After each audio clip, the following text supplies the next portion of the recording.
ఈ గ్లాస్తో ఒకటేమో పప్పుల పొడి తీసుకున్నాను, 4 ఏమో బియ్య పిండి తీసుకున్నాను.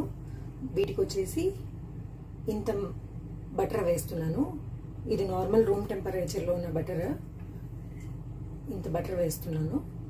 కొంచెం ఉప్పు, కొంచెం కారం, కొంచెం వాము వేసి కలుపుకోవాలి. బాగా వాటర్ వేసుకొని పిండిని అయితే ఇలా బాగా కలుపుకోవాలి. బాగా ఇలా ఇలా ఈ మణికట్టు ఇక్కడ దీన్ని ఏమంటారు, దీంతో అయితే ప్రెస్ చేస్తూ ఇలా పెట్టుకొని బాగా కలుపుకోవాలి.